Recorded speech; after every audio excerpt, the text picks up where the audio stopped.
Assalamualaikum warahmatullahi wabarakatuh. Perkenalkan, di sini saya Lailatul Badriyah dari kelas 2B Ekonomi Syariah. Nah, pada kesempatan kali ini saya akan menanggapi tanggapan kepada Gus Abdul Wadud Nafis LC MEI, yaitu mengenai kebijakan moneter dalam perspektif ekonomi Islam. Nah, dalam kebijakan dalam teori ekonomi makro, kebijakan moneter ini yaitu dalam ekonomi Islam ini sangat berperan untuk mengatur ekonomi Islam, karena instrumen kebijakan moneter ini nanti akan mengatur beredarnya uang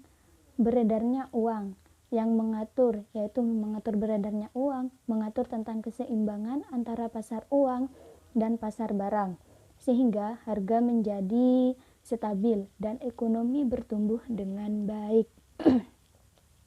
Nah, maka dari itu kita perlu dulu mengenal ekonomi yang berkenaan dengan kebijakan moneter supaya kita tahu bagaimana pemerintah, yaitu yang hal ini itu Bank Sentral melakukan kebijakan-kebijakan yang berkenaan dengan kebijakan moneter. Kebijakan moneter sendiri yaitu adalah seperangkat kebijakan ekonomi yang dibuat untuk mengatur ukuran serta tingkat pertumbuhan pasokan uang di dalam perekonomian negara.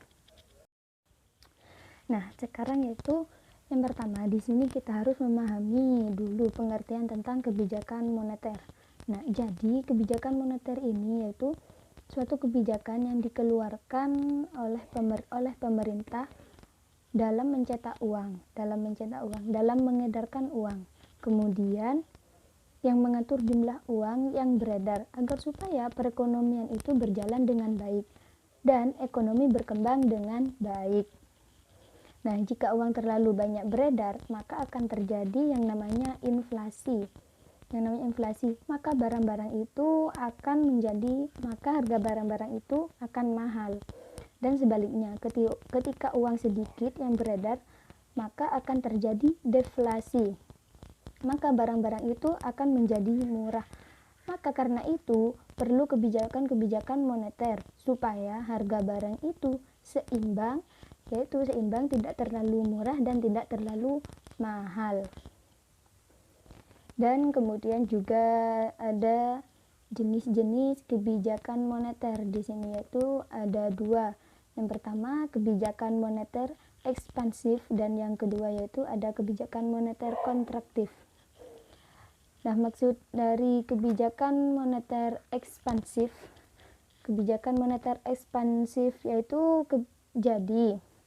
Nah, dengan adanya kebijakan moneter ekspansif yaitu jadi pemerintah melakukan langkah-langkah supaya uang itu lebih banyak beredar di masyarakat, yaitu dengan misalnya menurunkan suku bunga dengan cara membeli surat-surat berharga, sehingga nanti pengusaha-pengusaha akan membuka usaha-usaha baru, atau mengembangkan usaha yang ada dan dapat menyerap tenaga kerja, maka akan mengurangi pengangguran. Ketika tenaga kerja banyak, maka masyarakat pendapatannya akan meningkat.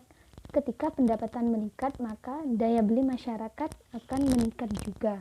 Dan yang kedua yaitu kebijakan moneter kontraktif. Nah, kebijakan moneter kontraktif di sini yaitu ketika uang itu terlalu banyak beredar, melebihi dari kebutuhan untuk transaksi, maka nanti itu akan terjadi inflasi. Nah, ketika kebanyakan uang yang beredar di situ, maka akan terjadi yang namanya inflasi. Karena banyak sekali orang yang megang uang, maka orang itu akan mudah membeli sesuatu. Maka hanya barang-barang itu akan terjadi inflasi. Agar tidak terjadi inflasi, nah, maka yaitu dengan cara apa? Dengan cara pemerintah itu menjual sertifikat pada masyarakat supaya uang itu masuk ke bank, atau nanti suku bunga dinaikkan supaya mereka mau menabung atau membeli atau beli obligasi dan sebagainya, sehingga lebih sedikit beredar di masyarakat. Nah, dan pengertian kebijakan moneter ekspansif sendiri yaitu atau yang disebut juga dengan monetary expansive policy merupakan kebijakan yang diambil untuk meningkatkan jumlah uang yang beredar. Tujuannya adalah untuk mengatasi pengangguran dan meningkatkan daya beli masyarakat. Dan pengertian dari kebijakan moneter kontraktif sendiri yaitu kebijakan moneter kontraktif di sini adalah kebijakan untuk mengurangi jumlah uang yang beredar. Nah, kebijakan ini dilakukan saat negara tengah mengalami inflasi. Kebijakan ini disebut juga dengan kebijakan uang ketat. Nah, dan selanjutnya di sini yaitu ada tujuan kebijakan moneter.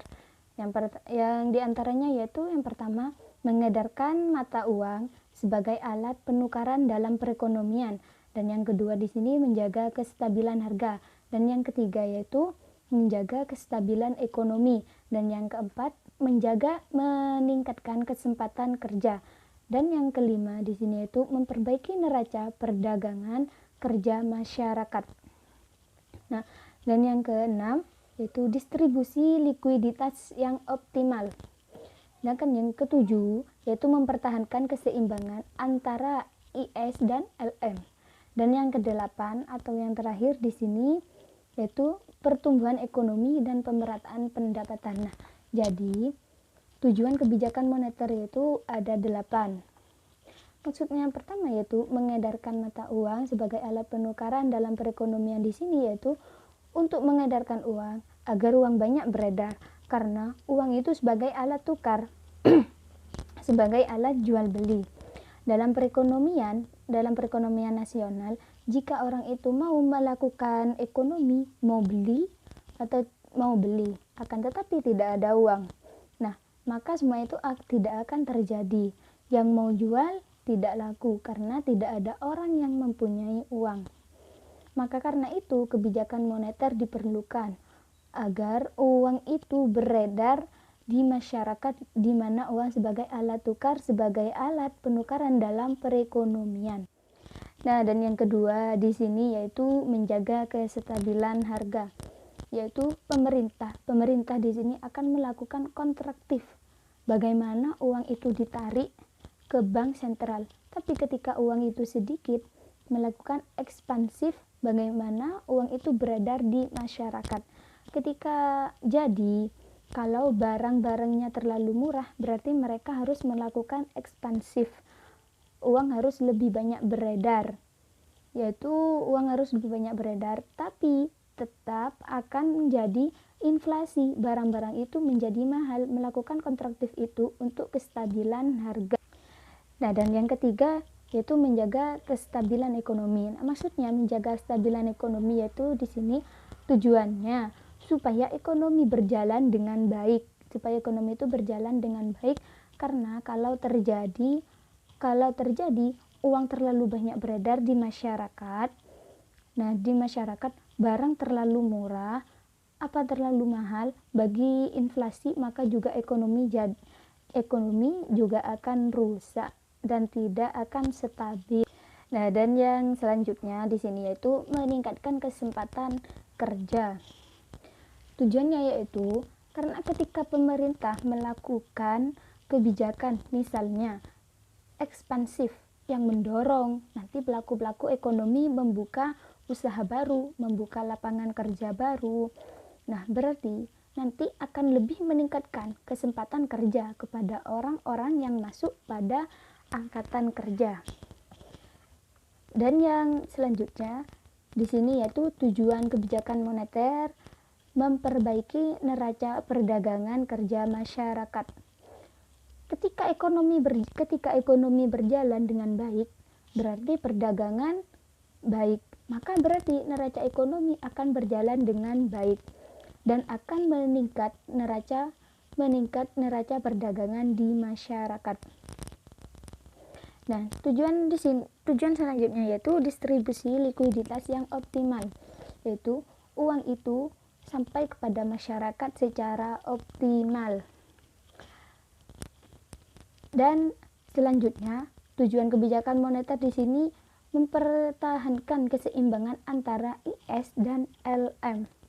Antara IS atau pasar barang, yaitu investasi dan saki, dan LM atau Lockheed Money, antara uang ini seimbang, tidak terlalu banyak dan barang tidak terlalu banyak uang. Maka kalau terlalu banyak barang, yaitu akan terjadi deflasi, dan ketika terlalu banyak uang akan terjadi yang namanya inflasi. Oke, dan yang terakhir yaitu terjadi pertumbuhan ekonomi dan mempertahankan pendapatan, tujuan kebijakan moneter yang ke-8. Maka dengan kebijakan moneter ini bagaimana pertumbuhan ekonomi berjalan dengan bagus dan berpandangan dengan baik, dan pemerataan pendapatan itu pada masyarakat dengan baik.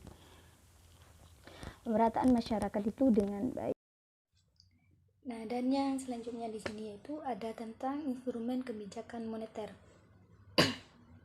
Yang dimana diantaranya kebijakan operasi pasar terbuka, kebijakan diskonto, kebijakan cadangan kas, kebijakan kredit ketat, kebijakan dorongan moral, dan penyesuaian suku bangsa.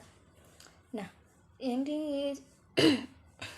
maksud dengan kebijakan operasi pasar terbuka di sini yaitu bahwa pemerintah itu akan menggerakkan orang dengan pasar terbuka. Contohnya dengan cara pemerintah itu membeli obligasi yang ada di masyarakat supaya uang itu beredar di masyarakat, atau dengan memberikan pinjaman kepada masyarakat, pada pedagang atau petani dan sebagainya. Kebijakan diskonto itu yang dilakukan tidak oleh pemerintah, dan ada kebijakan kas, kebijakan cadangan kas. Maksud saya kebijakan cadangan kas di sini itu pemerintah akan memberikan kebijakan kalau semisal uang itu terlalu sedikit, maka pemerintah akan mengurangi cadangan. Kalau uang yang beredar terlalu sedikit, maka pemerintah akan mengurangi cadangan supaya lebih banyak yang beredar. Dan di sini juga ada beberapa madhab instrumen kebijakan moneter dalam ekonomi Islam. Yang pertama yaitu madhab istiswaduna, dan yang kedua yaitu mainstream. Madhab pertama yaitu istishaduna. Di sini yaitu pada masa awal Islam tidak diperlukan suatu kebijakan moneter karena sistem perbankan hampir tidak ada dan penggunaan uang sangat minim. Jadi tidak ada alasan yang memadai untuk melakukan perubahan-perubahan terhadap penawaran akan uang melalui diskresioner. Dan yang kedua, di sini ada madhab yang kedua yaitu mainstream. Nah, tujuan moneter pemerintah adalah memaksimalisasi alokasi sumber daya untuk kegiatan ekonomi produktif. Nah, Al-Quran melarang praktek menumpukan uang atau money hoarding karena membuat uang tersebut tidak memberikan manfaat terhadap peningkatan kesejahteraan masyarakat. Nah, oleh sebab itu, madhab ini merancang sebuah instrumen kebijakan yang ditujukan untuk mempengaruhi besar kecilnya pemerintah akan uang agar dapat dialokasikan pada peningkatan produktivitas perekonomian secara keseluruhan. Di sini juga membahas tentang instrumen kebijakan moneter dalam ekonomi Islam. Itu ada 7. Yang pertama, nisbatul ihtiyati. Nah, yang dimaksud dengan nisbatul ihtiyati di sini itu pemerintah akan melakukan langkah-langkah strategis dalam persentase uang cadangan yang ada di bank sentral. Yang kedua yaitu i'na al-ma'nawi. Maksudnya di sini yaitu yang mendorong kepada masyarakat pelaku ekonomi itu melakukan uang dengan bagus. Dan yang ketiga, di sini ada nisbatul iqrad. Nah, yaitu bagaimana kita itu memberikan uang bebas bagi hasil, maka itu makin dipertinggi. Dan yang keempat ada i'adatus sanadat, yaitu bagaimana pemerintah itu melakukan ketika uang itu terlalu banyak yang beredar. Nah, apa tindakannya seperti itu. Dan yang kelima di sini ada as-suqu al-islamiyah, yaitu maksudnya pemerintah menjual surat-surat berharga. Pemerintah itu mengembangkan obligasi kepada masyarakat yang sesuai dengan akad Islam. Dan yang keenam ada al-istismar al-hukumi. Pemerintah menginvestasikan dan mengembangkan ekonomi secara umum. Dan yang ketujuh di sini ada tasdik. Nah, jadi instrumen kebijakan moneter dalam ekonomi Islam itu semuanya ada 7. Yang dimana yang pertama yaitu nisbatul ikhtiyati, yang kedua ikna al-ma'nawi, yang ketiga nisbatul iqrad, yang keempat ada i'datus sanadat, yang kelima ada as-suku al-islamiyah, dan yang keenam ada al-istismar al-hukumi, dan yang terakhir atau yang ketujuh di sini ada tasdik. Nah, mungkin